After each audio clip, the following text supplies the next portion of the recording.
Welcome to Conversations on Healthcare. This week we welcome former NAACP Chair Ben Jealous, new director of the Sierra Club, on his quest to tackle climate change by focusing on climate justice. Now, here are your hosts Mark Maselli and Margaret Flinter. Our guest is active in the most important issues of our time: police brutality, climate change, and equity. And as you're about to learn, he brings a unique and powerful voice to help all of us understand these topics. Benjamin Jealous is the new executive director of the Sierra Club. It's America's largest and most influential grassroots environmental organization with nearly 4 million members and supporters. He has had a distinguished career in activism that he's putting to use now to save the planet. Well, Ben, welcome to Conversations on Healthcare.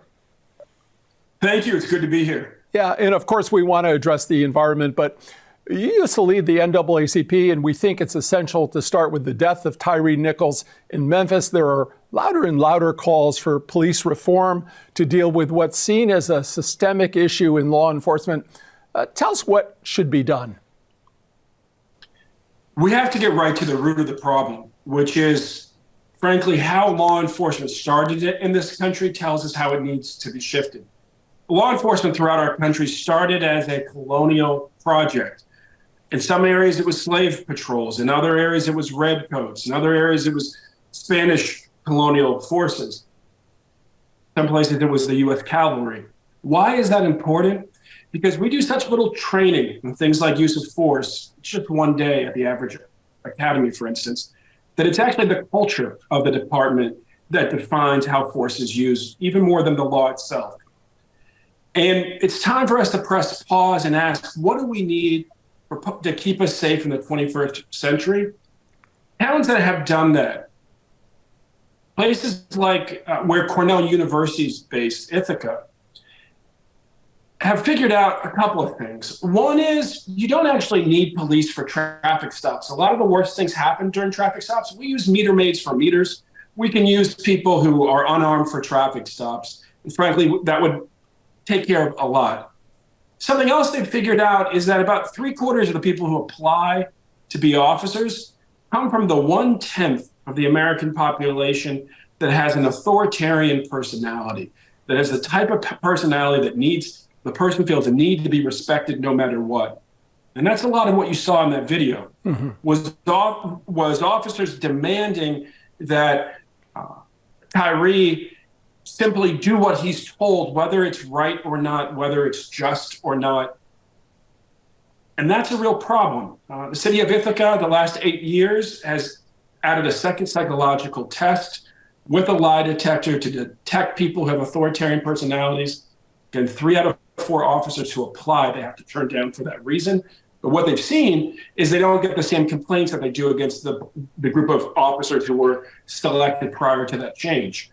When you can actually recruit people with a spirit to serve and not a spirit for adventure, you just get better results. And when you, frankly, use other traffic professionals to stop people, not folks with guns, not folks with a license to kill, you don't get the extreme problems that this represents.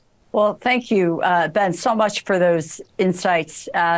And we seem to be seeing a real shift in the public's perception. We wanted to get your reactions to a Politico Morning Consult poll that showed 3/4 of registered voters consider police violence against the public to be a very, or at least somewhat serious problem. And 62% think that police violence against Black people is widespread and it's common. It seems like lawmakers can't ignore that kind of public sentiment, except perhaps at their own peril. And I'm wondering what your thoughts are on this. Do you think that we'll see new legislation forthcoming? I think that we will. I think that we'll see increasing consensus. One of the things that we need to do is to make sure, honestly, that cases of police abuse are visible regardless of the complexion of the victim. In the Black community, we are very well organized, and we have a special problem, and we make sure that there's attention to it. But when you look at the statistics, there's a lot of unnecessary police abuse against white people, against Latino people, against Asian Americans, against Native Americans. And it's disproportionately against low-income people. of all colors. In any of those communities, it tends to be low-income people who get the most abuse. We've got to have the full face of the problem visible so people understand this isn't just about making Black people more safe. It's ultimately about making all of us more safe. Well, I think that's a really good point. It's about all of us, and there's a rainbow of colors. But racism courses through our society in a negative way. And the American Public Health Association, many others say racism is a public health crisis. And you stated we can end racism. And I just want to connect back to your first answer, which is really talking about this long history of racism. And I'm wondering what your ideas are of how we can end racism and what the steps we need to take will be for our society. Yeah, again, just to kind of bridge from what we were just talking about, I want to be really clear that the reports on police violence, the studies, the live subject studies done by professors like Phil Goff at the John Jay College of Criminal Justice, City University of New York, shows that when somebody's killed, it's actually authoritarian behavior, far more than implicit bias or racism, that's determinative in whether or not somebody's killed. An officer who rates high in authoritarianism, but low when it comes to racism, low in implicit bias, is very likely to kill you. When it's the opposite, they're much less likely to kill you. And so when we're dealing with a public health crisis of this case, police violence against unarmed civilians, unjustified, we've just got to be clear on what we're dealing with. When it comes to go ahead. Racism absolutely impacts health in all sorts of ways. Some of them surprising, like the magical belief that Black people need less pain medication that many doctors seem to have.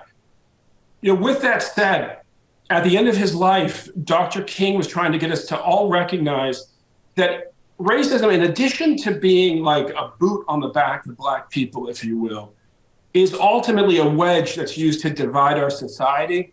And in the process is used to maintain mass poverty because people at the bottom of our economy are unable to come together and stay together, it seems, across that line of racial division.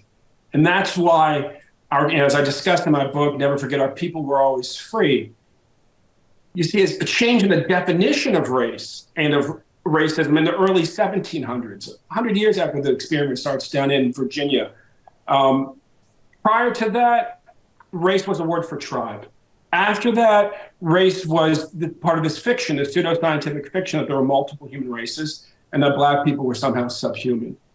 And so we've got to understand both sides of it. That yes, this is used to oppress people. It's also used to divide people. And everybody who's trapped in poverty pays a price for it. And while there's 16 million and change whites trapped in poverty, about 8 million Blacks. And that's important too.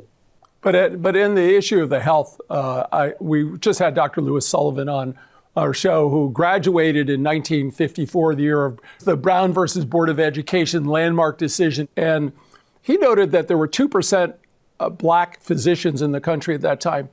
And today there are 5%. Seems like there's a real structural limitation in terms of making sure that there are people like me that I see who are providing me health care. It seems to be very entrenched. I'm wondering what your thought about how do we break through that?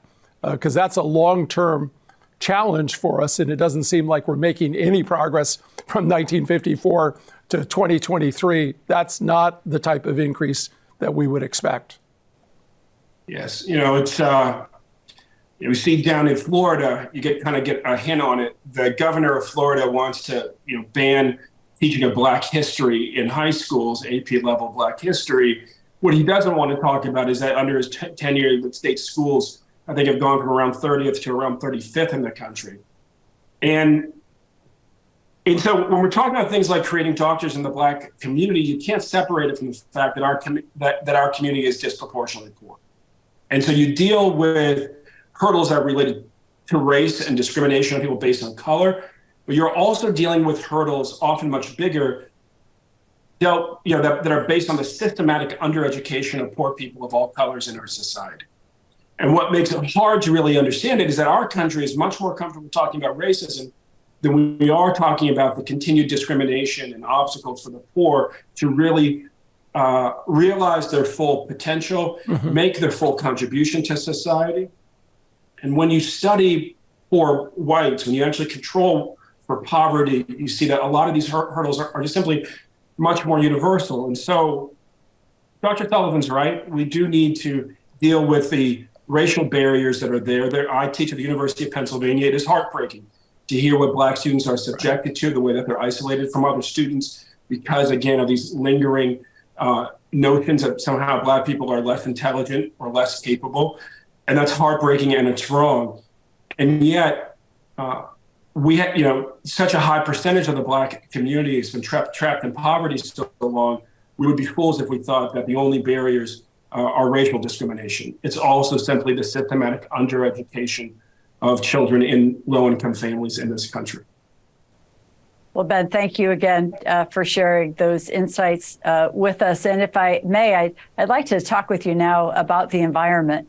The Sierra Club committed to retiring coal plants, preventing new fossil fuel plants from being built, working to stop the expansion of fracked gas. But we all recently heard former Vice President Al Gore with his usual complete passion, pointing out that despite so many efforts, emissions are still going up.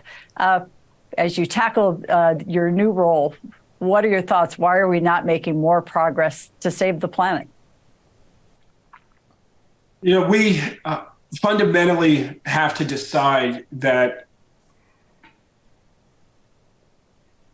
this is the problem that we're going to fix as a nation. And for a lot of people, they agree the environment is important, but it doesn't rank in their top 3 or 4 issues. And so that's part of what I'm focused on is simply building a bigger, more robust movement, more inclusive movement, and helping us connect the dots. So many places in this country we're worried about floods, that the 100-year flood seems to come every year. And we're not having real conversations about the opportunities we have to actually slow down climate change, stop climate change. We at Sierra Club have run the most effective campaign in the country when it comes to slowing down climate change. We've shut down more than 250 coal-fired power plants. What I'm excited about now is that we are both focused on stopping, shutting all of them down, stopping the expansion, and at the same time, really investing in industries that promise to, quite frankly, create jobs while helping us save the planet. We have huge, like some states right now, 6-year backlogs in getting new solar panels installed, getting new solar power farms up. We're focused on cutting that red tape.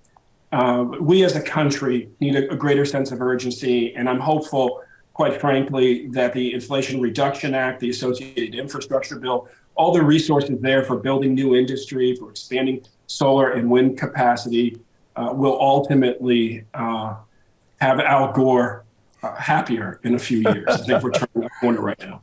Well, let me pull the thread on the Inflation Reduction Act, because the Sierra Club was very influential in supporting the Biden administration. I think we had Margaret Bill McGibbon on just before that passed, who's a John Muir recipient from the Sierra Club, obviously a great person, talking about really the benefits, significant benefits in climate change that were part of this act. And how are we going to wisely spend this $300 billion committed to climate change in the law? I say that in the context of reading that the oil companies have reported $120 billion of profit. That sounds like it's going to be an enormous fight to have. They have the resources to do what they want. What are your thoughts? Yeah, no, we're going to have to stand firm against them. And quite frankly, they have been relentless in seeking to open up new drilling. And if we let them do that, it will absolutely keep the planet accelerating towards its death. The good news is, quite frankly, we're at a tipping point in our economy, and the bill, the $300 billion in the IRA, frankly, you get up to over $1 trillion when you include the associated infrastructure bill and the loan fund, is exactly the type of force that we need to tip our economy in the right direction, where we're creating more and more jobs by industries that save the planet rather than ones that kill it. And what the oil and gas industry knows is that their days are numbered. They're trying to extend them as far as they can, but their concerns about peak oil are real. And quite frankly, the awareness that they are setting up a very destructive situation on planet Earth, I think people are increasingly aware of. So at the end of the day, I think we used to just fight to stop things. Now we get to fight to also accelerate the building of industries that will create new jobs and make it possible to sustain our planet. But Ben, some of those new great hope that we can build. Right. Some of those new jobs are widening highways, which is sort of counterintuitive to the fight against fossil fuels. How do you? There are block grant funds in there that can be used exactly in the wrong way. And where people are trying to do that, like in Wisconsin, for instance, we're right there pushing back. Mm-hmm. We will spend a lot of energy, honestly, helping state officials, county officials, city officials across this country. We're the only group that can do it because we're so big. And we're in every state and we're in most metropolitan areas, helping them understand that the money's there and how to best use it to have the best impact. Unfortunately, some of the infrastructure bill block grants, some of the IRA block grants were written so wide and so broadly, they can absolutely be misused. But that's where citizens got to stand up and make sure that their local officials do the right thing. Well, it's so important that you have people on the ground in every state and in these areas where these meetings are happening. As we speak this time of year, community development block grant funds are given out and people can come out and testify and make their thoughts known. But I understand you're also taking part in a listening campaign. We certainly know young people are a key to climate activism. We've been inspired by Greta Thunberg, as has just about everybody else, I think, who's ever listened to her. But what are young supporters telling you? Are you hearing anything that surprises you? Are there new messages in what people are asking you to do among our young people? I think a lot of young activists are heartened by the fact that we can finally see a future for the planet.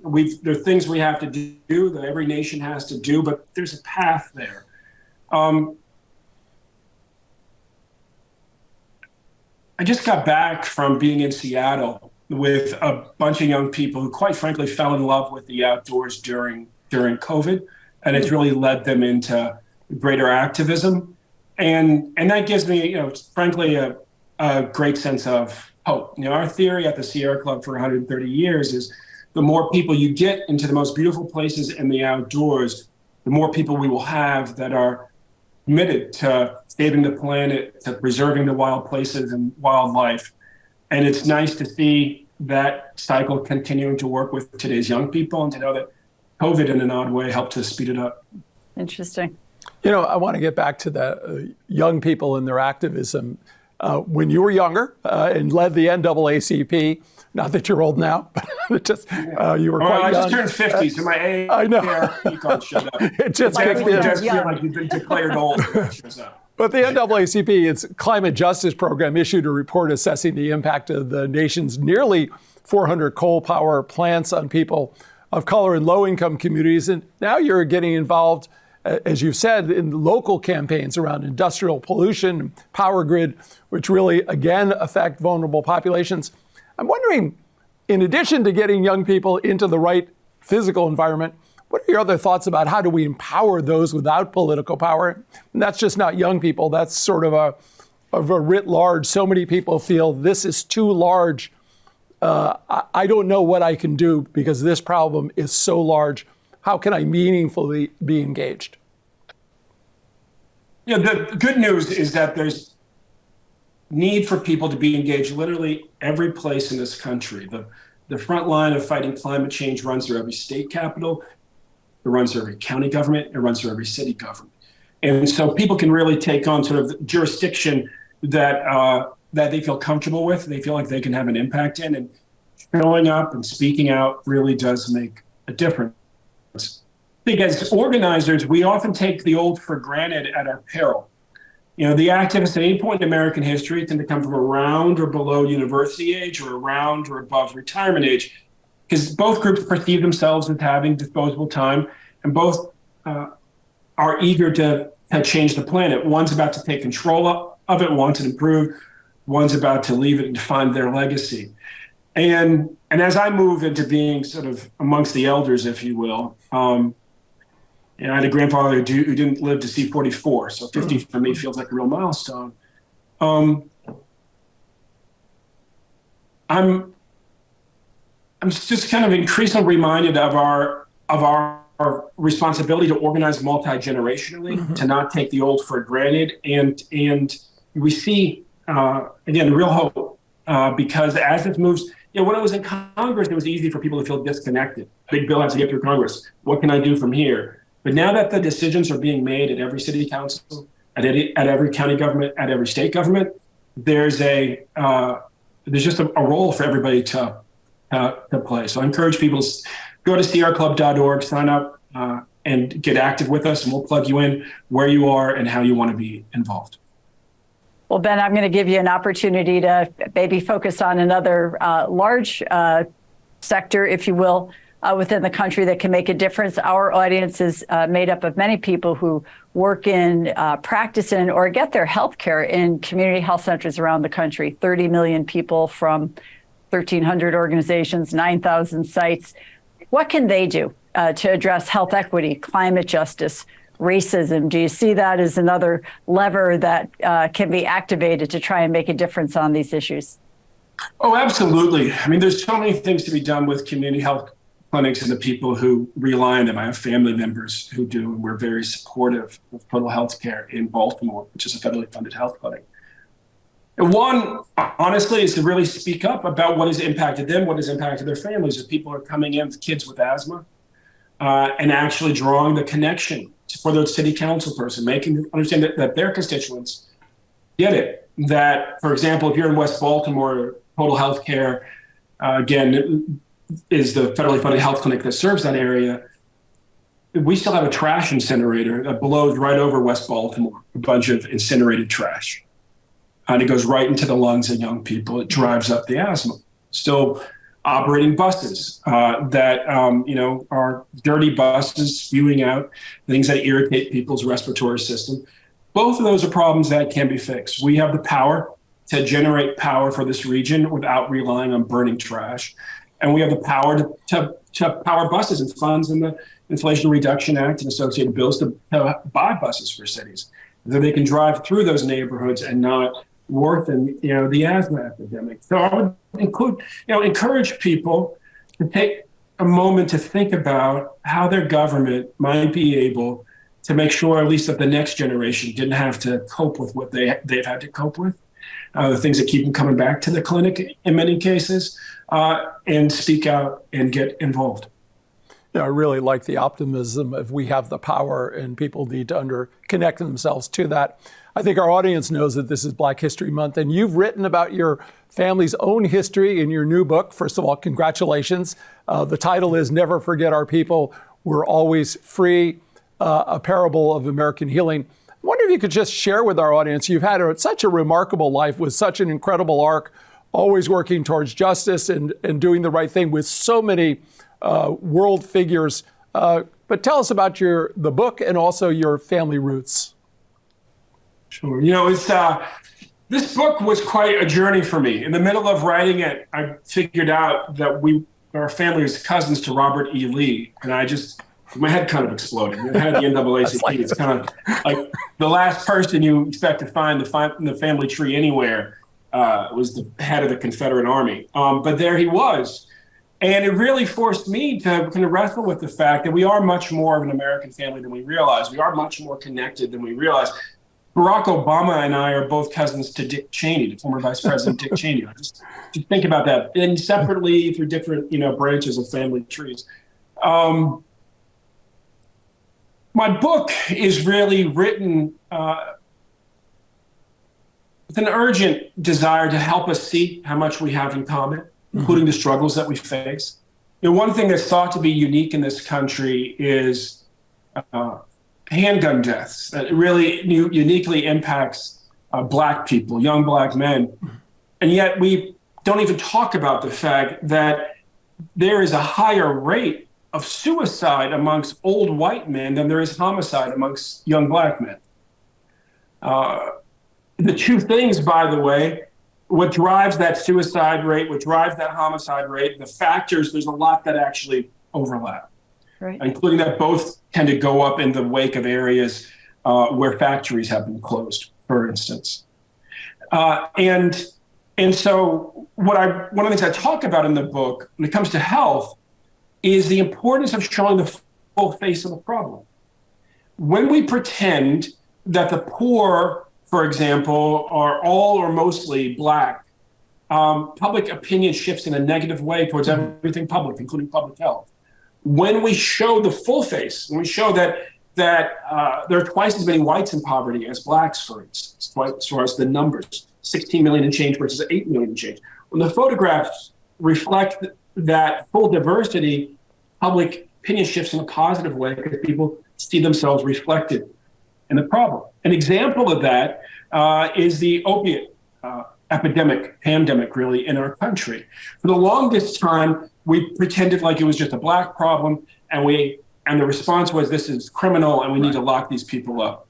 And then, as it shifted into the middle of the country, as trucking routes from Mexico, as a result of NAFTA, opened up, and we saw heroin pouring into the middle of the country, not coming in exclusively through the ports as it had been historically, a bunch of sheriffs wrestling with opiate overdoses en masse for the first time decided to start publishing photographs of the corpses of the people who had died. And, drug abuse is pretty constant across racial groups. And what people saw for the first time were all of the young white people that were dying from heroin, that were dying from overdosing on pills. And then public opinion shifted. This wasn't just simply a criminal scourge that needs to be dealt with. This is now a health crisis. It's a crisis of addiction, and what we need is rehab. And so that's part of what gives me hope, is that the American people, when the media actually shows them the true scope of the problem, respond in a logical way. Unfortunately, when we allow racism to continue to cloud how we communicate and what images we show, well, that can have a negative impact too, as it has in this country for centuries. Well, Ben, maybe a little bit of a philosophic question. I know that you had an early experience growing up in Northern California with the beautiful redwoods. I understand your home today is in a designated bird sanctuary. And I'm curious, with the weight of the issues that you have decided to make your life's work and to tackle, how does all of that influence your stamina, your courage, your ability to tackle these major issues of our times? What's the benefit of that exposure and intimacy with nature, and what's your message to young people about all of that? Or not young people, all people. That is. Yeah, a couple of things. And one, as my whole life kind of comes full circle, I started out organizing when I was a kid against clear-cutting redwoods. I had, as you referenced, grown up camping in them and literally camping inside. Redwoods draw their water through their branches. They draw it from the clouds more than from the ground. So when lightning strikes, the base will burn out, and it creates a cave that the tree continues to grow around. Native Americans would sleep in them when they were hunting. As Europeans came, European hunters slept in them. And as a child, I camped out in them. And when I heard that they were clear-cutting redwood forests, I got pretty outraged as a young teenager and got involved then. It's nice to come back to this movement. But what a life lived in the outdoors has taught me is that the outdoors really is the best place for young people, for all people, to learn leadership. And what really defines a leader is the habit of getting more calm when everybody else is freaking out around you. And what the woods and what the water teaches you is that if you freak out in the woods or you freak out in the water, you can die pretty quickly. You can die from exposure. Quarter mile from the road, if you're lost in the woods at night, you can drown in a matter of minutes on the water, even if you thought you were a great swimmer. And so, that's why it's part of why my parents raised me in the woods. It's part of why I raised my kids in the woods, is that if you're going to raise strong kids, it's important to really teach them how to manage their anxiety. And there's no better teacher than the wilderness. Oh, that's great. Ben, I want to thank you for joining us. I want to congratulate you on this new book. Encourage all of our listeners to pick it up, and also for your new position at the Sierra Club. But more importantly, your voice of trying to find the common thread that unites all of us together as we fight through these difficult things. And also thanks to our audience for being with us. You can learn more about Conversations on Healthcare and sign up for our email updates at chcradio.com. Ben, thank you so much. Thank you. God bless you.